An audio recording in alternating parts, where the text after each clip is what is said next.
Hey friends, welcome back. Now in the last video or videos, we have seen how powerful the Power Query editor can be. And when we talk about transforming, cleaning, and also enriching our data. And enriching is a good keyword because one of my colleagues reached out to me and she told me that there's actually some old data in my current setup and I need to replace it with newer data. So to be specific, she told me that in our location table, there's currently a column which contains the population for each, in this case, of the counties, in this case, of the cities, I think, of, in this case, California, and she wants us to update this. So let's do that. And what she also provided this time was not any kind of Excel file, anything like that, to update the data. Instead, she has sent us a URL to a website which contains the data. So we need to extract the data from the website to get the latest data. Interesting. Let's do that. So let's go under Transform Data to reopen the Power Query editor again. Also, for the website, I already opened it, and it's also available for you. I have the link attached before the lecture, so you can use it. And you can see that's what the data looks like. So I have here a website which contains information. It's called worldpopulationreview.com. And I can see here the 10 largest cities in California. I can see here data points. And then here, for instance, I can see a table with the information which I need, right? This is the 2023 population. That's the up-to-date population. This is the column I want to have. Now, of course, I have various options. I could say I download the CSV file or the JSON file, and then I import this file into Power BI and combine my data. That would be possible. But why not actually extract the data directly from the website? Because if we do it this way, then we could make sure that when the data changes here and we update or refresh our data, we get the latest data from the website, right? So that's a win-win situation for us. So let's actually, I just copy the specific path to the URL, and then let me just make this smaller, shrink this, and then go inside the editor. And this time we say we want to add a source, a new source, and we want to add it a web source. So click on this web icon here, click on web, and then there is the pop-up window. And now we need to specify the URL. We just paste here the link to the website. I click OK. And then we just wait, and there is our window, this one here. And it just asks us, how do we want to access this specific website?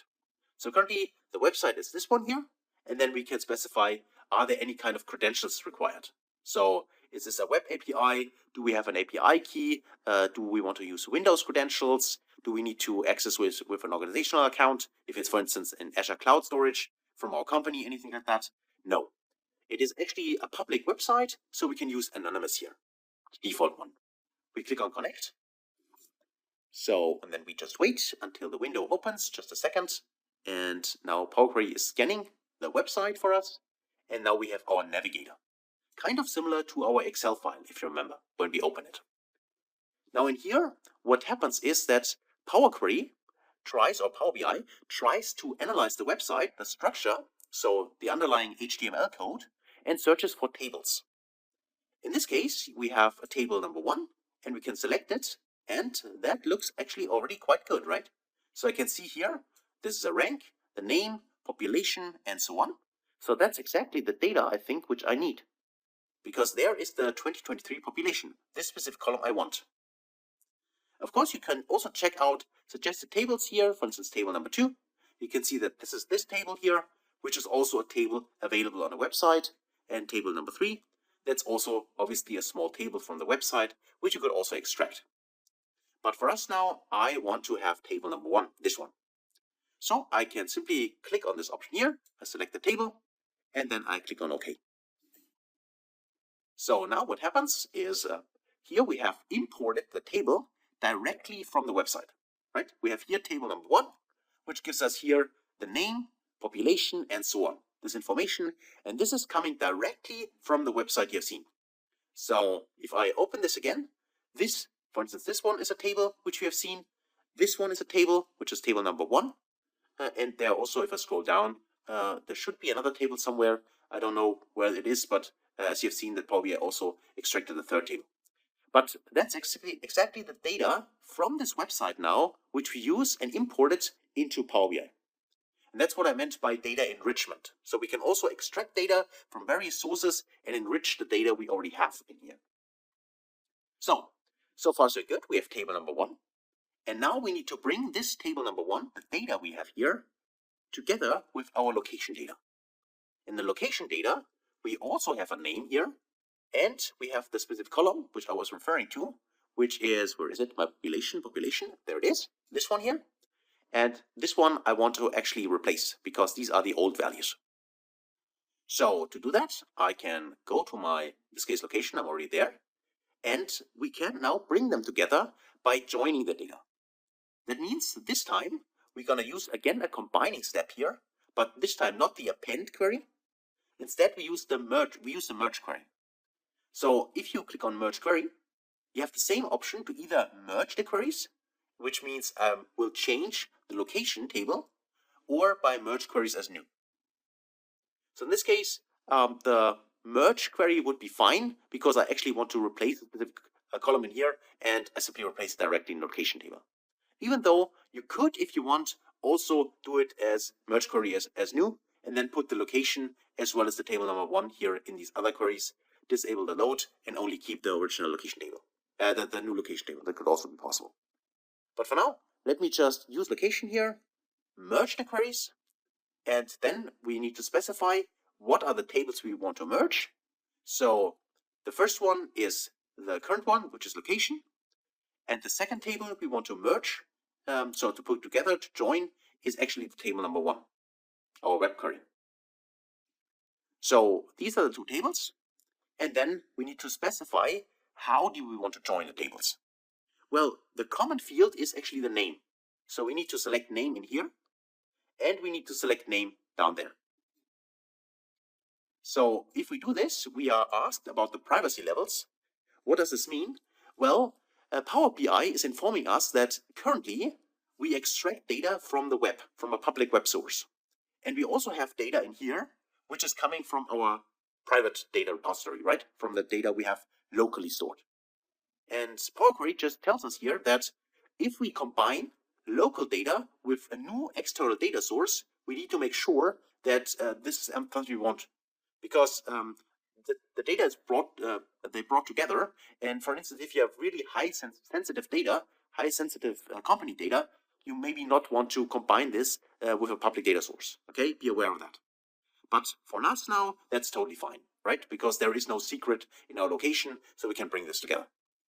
So that just means we ignore the privacy levels for here, click on save, and then we just wait, and we can see that in here, based on the naming here we got 71 of 74 matches. So for three specific, in this case columns, in this case rows, sorry, for 3 specific cities or counties or whatever this is, we do not have a match, but for 71 we have a match. And for me that is fine. So now we can simply click on OK. And by the way, this is by default a left auto match, meaning we keep all the columns from the original location table, and we also merge the matching columns. We only keep the matching columns from table number 1. That's what this merge does here. So now let me click OK. Let's do that. And you see that now inside the location, we have a new column, which comes from table number 1, and it's currently a table. That means if you click next to it, don't click on the table, click next to it, then you see a preview what's inside. So what happens actually now is, we can take a look at that. We have here in the first row Anaheim, and what we get now inside this table here are actually all the matching rows, which is only one row of course, from the table number 1, which is also Anaheim, which contains all the columns. So in this case, the new population column, which I want to have, as well as other specific columns, which I don't need. So in order to extract the data now from the table in here, right, we can click up here. There's a little icon, this one here. You can click on it, and that means we expand the table now. So we can here specify what kind of columns do we want to keep from this table, which we merge here. And for us, let me just deselect everything. I only want to have actually the population 2023. This is the only column I would like to have from my table number 1, which should be appended, sorry, append is the wrong word, which should be merged as a new column in here to my location. So, and I also untick this option, use original column name as prefix, because if I leave it checked, then the column name would not be 2023 population, the column name would be table 1 dot 2023 population. And I don't want to have this table 1 here as a name in my header. That's why I uncheck this option. So let me click OK. And you see that now I got one new column, which is this one here, which contains the 2023 population from the web source. So from table number 1. And this now can be compared to the older one, which was this one. And you clearly see that here the numbers are different, right? So this is an older information about the population, and this is the latest one, which you get from the website. This one here. So now, as we have seen that, you can also see it by this indication here, we currently have 3 missing values. So 3 of them are empty because our matching here was only, was only working for 71 of the 74 entries we have. So obviously there are 3 missing. So let me just check that. If we just maybe filter this to the null option here, let's just see what is missing here. Obviously for these 3, in this case, let's scroll here, for East Los Angeles, for Jurupa Valley, I probably pronounced this wrong, sorry for that. And then for this last one here, obviously the values are not there, right? So these are missing here. So we have various options. We could either say we ignore this, so it doesn't matter for us for these 3, or we could say we could use something we have seen before. I've shown this to you. If you go to, for instance, add column, there's an option to add a conditional column. And the conditional column could be something like, if the new 2023 population is empty, then we would like, also in this case is null, then we would like to have the values here, for instance, from our old population. Where is it? The population, this one here. Then we would like to have these values here. Otherwise, we would like to have our original values, the new values here. So maybe you can do this. Why not? So we can see and learn how this works. So let's actually go in here and say I'd like to have the conditional column. And I say, in this case, that is my, let's call this new population, for instance. Let's say this is my new population, and then say if, in this case, the population 2023, in this case, if it's empty, so equals, and then I can say if this is null, for instance, then I would like to have here a different column, select the column, and I say I'd like to see then the older population data, right? And else, if that is not the case, then select the column, and I would like to have my new data. So this one here. So this just makes sure that in the new column we create, we actually get the data, the latest data from the web, but just in case we do not have data from the web, we use our older data, right? The population column. And if we do it this way, click OK, and create the column, you see that here we have exactly the same values as here. But for the 3 entries, let's go in here and just check this one more time, where we did not find a match in here. They now contain these numbers in here, right? And these numbers here are simply, if I scroll to the right, these would be the numbers here coming from population in here. So this can be done in order to fill these values in here. One thing is currently you can see that the population here is ABC, or in this case it's ABC 1 to 3. It is not a number. So that's something I'd like to change. And actually I'd like to change this before I add this conditional column. So the reason why I want to change it before is this number here looks different to the number I can see in my population column in here. So this is a number here, and this is a number, the new one, this one coming from the web, is a number in a US format. So with a comma separator for the thousands, for instance. This is something which is not normal in my country. So we do not have a comma as a thousand separator. And that is why if I select here before I added the conditional column, right? Let me go to the expanded table here, for instance. So before that, if I would try to go in here and say I'd like to convert this into a whole number, let's use whole number here, check this option. And yes, I would like to insert the step before adding the conditional column. Click on insert. I'll see that now I receive errors here. And also these numbers are clearly not correct, right? It's not 344, it's 344,000. Now for some of you, this transformation works. Especially if you are located in the US, probably you don't have any issues here. You simply can convert it like that and you get the correct number in here. However, or maybe the number type is already as a number identified correctly by Power BI. But if you are coming from a country, like my country in this case, where the comma is not a default separator for the thousands, what you could do instead is the following. Let me just remove the step here. Yes, I'd like to delete it. And let's go back to the expand table here before this step. And then there's a really, really great feature in Power BI, which is you click this option here, and instead of using the ones up here, you can go to using local. Using local allows us, yes, I'd like to insert the step one more time. This allows us here to change the data type, for instance here, from this text option to number. In this case, it is, whole number. But now I can specify what is the location.